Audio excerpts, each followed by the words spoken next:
नमस्कार, welcome back to my YouTube channel. Market में हम देख रहे हैं कि आईपीओज़ की एक बहुत अच्छी बौछार आ रही है। बहुत तेज़ी से आईपीओ मार्केट में गर्मी हो रही है और बहुत नए आईपीओज़ आ रहे हैं। और ख़ास करके ज़ोमैटो की एक शानदार लिस्टिंग और उसके बाद जो सस्टेन किया है सरप्राइजिंगली उस स्टॉक ने, उसके बाद जो डिजिटल स्टार्टअप स्पेस है, फिनटेक स्पेस है, उसमें बहुत ही ज़्यादा तेज़ी आ रही है। और उसी के नज़र रखते हुए पेटीएम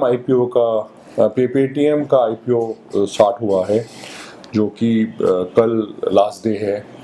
अब पेटीएम का अगर आईपीओ आप देखें तो एक तरह से मेरे मुताबिक ना सिर्फ एक क्लियर अवॉइड है, बिल्कुल इसको किसी हालत में भी इसको जस्टिफाई नहीं किया जा सकता खरीदना। हालांकि मैं ये समझता हूँ कि जिस तरह से मोमेंटम है मार्केट में, काफ़ी अच्छा चांस है कि लिस्टिंग गेन भी मिल जाएगा।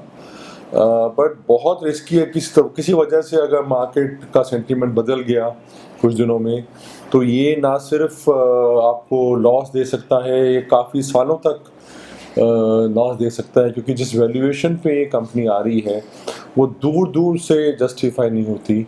और एक क्लियर संदेश आ रहा है कि मार्केट में एक तरह से बबल क्रिएट हो रहा है, खास करके ये जो डिजिटल स्टार्टअप्स की आईपीओ का स्पेस है। ज़ोमैटो के बाद क्लियरली उसमें एक काफ़ी फ्रॉथ आ रहा है और काफ़ी ज़्यादा एग्जूबरेंस और ओवर वैल्यूएशन बन रही है। अगर एक मैं आपको आंकड़े दूं इसके, तो पेटीएम हम सब जानते हैं बड़ा हाउस होल्ड नेम है, क्योंकि खास करके डिमोनेटाइजेशन के बाद इसने काफ़ी जगह पे हम देखते हैं पेटीएम यूज़ हो रहा है और इस्तेमाल होता ही है, हम सब तकरीबन सभी कर रहे हैं। इनफैक्ट 33 करोड़ यूज़र्स हैं इस कंपनी के। तो वो अगर आप इसका पूरा डीप जाए नंबर्स में, तो कंपनी का परफॉर्मेंस काफ़ी लैकलस्टर है पिछले कुछ सालों में। पिछले 3 सालों में लगातार जो कंपनी का जो आय है, रेवेन्यू है, वो ड्रॉप हुआ है। मतलब ओवरऑल रेवेन्यू कम हो रहा है, जो कि एक काफ़ी नेगेटिव इंडिकेटर है। दूसरा, कंपनी लॉस मेकिंग है। ना सिर्फ लॉस मेकिंग है, कंपनी का ये मानना है कि कोई जल्दी से आने वाले समय में ये प्रॉफिट भी नहीं बनाने वाले। तो लॉस मेकिंग है विद द क्लियर इंडिकेशन कि लॉस अभी कुछ साल तो और चलेगा ही चलेगा। रेवेन्यू कम हो रहा है। मार्केट शेयर कोई इंकरेजिंग नहीं है, क्योंकि यूपीआई प्लेटफॉर्म्स का जहाँ तक सवाल है, वहाँ पे क्लियर लीडर फ़ोन पे है। आपके सामने चार्ट भी आ रहा है, क्लियर लीडर फ़ोन पे है, नंबर 2 पे गूगल पे है, और बड़ा डिस्टेंट थर्ड पेटीएम है। तो जहाँ तक मार्केट शेयर का सवाल है, वो भी इंकरेजिंग नहीं है। मार्केट शेयर इनका लूज़ हो रहा है।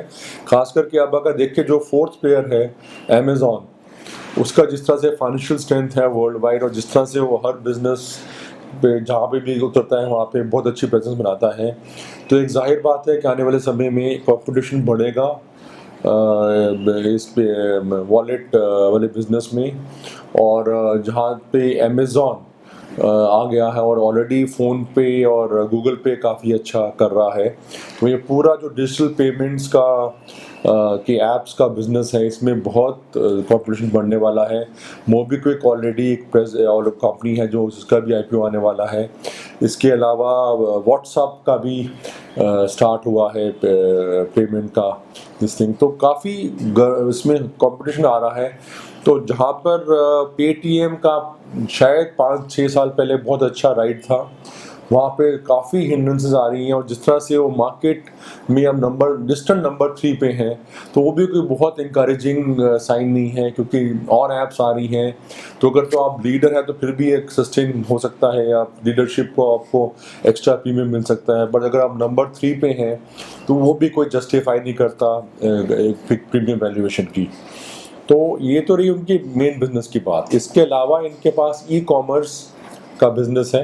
2 डिविजन है, एक पेमेंट्स का बिजनेस, दूसरा ई कॉमर्स। अब ई कॉमर्स में जो इन्होंने डाइवर्सिफाई पहले जब किया था कुछ साल पहले, तो ये काफ़ी इनकी चर्चा थी कि भी ये फ्लिपकार्ट और अमेज़ॉन को कंपटीशन देंगे। ऐसा कुछ भी नहीं हुआ। इनफैक्ट इस डिवीज़न का तो रेवेन्यू बहुत तेज़ी से कम हो रहा है और एक मेन कारण है कि ओवरऑल जो रेवेन्यू कम हुआ है वो इसी डिवीज़न के कारण हुआ है। उसमें बिल्कुल ही कंपनी को सफलता नहीं मिली और उसके बाद उन्होंने फिर जो बाकी चीज़ें शुरू की, ई-टिकटिंग, बिल पेमेंट और वो सब में भी उनको कोई ऐसी कुछ कामयाबी अभी तक हासिल नहीं हुई और कंपटीशन बहुत है, ऑनलाइन टिकटिंग साइट्स बहुत हैं, बिल पेमेंट की भी ऑप्शंस बहुत हैं ऑनलाइन भी और बाकी बैंक्स के थ्रू भी।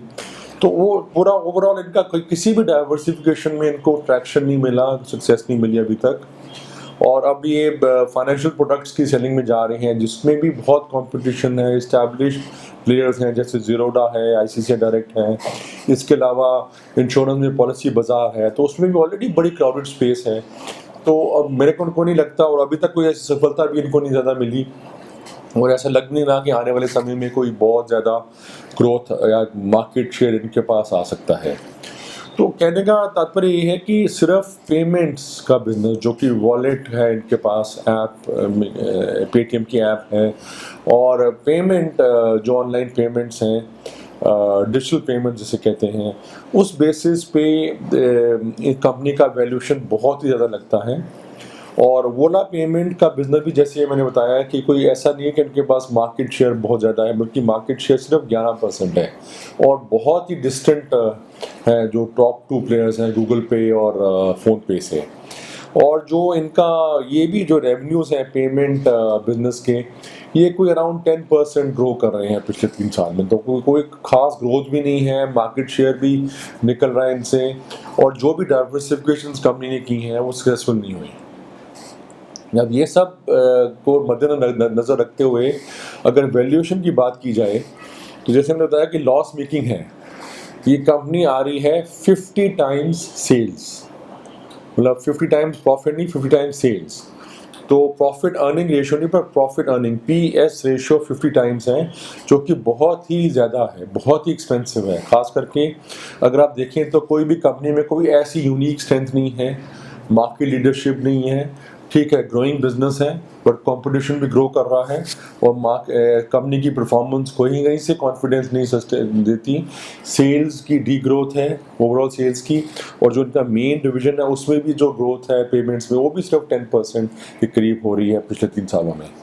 लॉस मेकिंग और कंपनी मैनेजमेंट के मुताबिक भी कि लॉस कहीं से कम होता या ख़त्म होता नहीं दिख रहा। तो कहीं से भी 50 टाइम्स सेल्स बहुत ही एक्सपेंसिव वैल्यूएशन है, तो क्लियरली अवॉइड है। अब लास्ट डे पे ज़्यादातर वैल्यू एप्लीकेशन आती है, तो मेरा मकसद ये वीडियो बनाने का है कि अगर आप सोच रहे हैं तो इसको अवॉइड करें। अगर आप high risk high return investor भी हैं तो मेरे मुताबिक इस मार्केट में आपको और बहुत ऑप्शंस मिल जाएंगे। आप कोई और बहुत और स्टॉक्स हैं जो टर्न अराउंड कर रहे हैं, कंपनीज टर्न अराउंड कर रही हैं। आप अपना पैसा संभाल के रखिए, किसी और जगह लगाइए, इसको क्लियरली अवॉइड करना है। और मैं समझूंगा कि अगर आपने कर दिया है ऐप अप्लाई, तो जो भी लिस्टिंग गेन्स आते हैं उसको तुरंत आप लें और उसको बुक करके आप अपना प्रॉफिट बुक करें और अपना पैसा वापस लें। कंपनी अगर बहुत कई करेक्शन आती है और काफ़ी सिग्निफिकेंट फॉल आता है, फिर ही जाके कई इन्वेस्टमेंट की ऑप्शन इसमें बनती है। अदरवाइज़ मेरे मुताबिक क्लियरली एक अवॉइड है, आईपीओ पे तो बिल्कुल ही अवॉइड है। मेरा ये यूट्यूब वीडियो देखने के लिए शुक्रिया। अगर आपको अच्छा लगा तो ज़रूर लाइक और शेयर करिए। आप मेरे को ट्विटर और टेलीग्राम में भी फॉलो कर सकते हैं। Thank you so much. नमस्कार।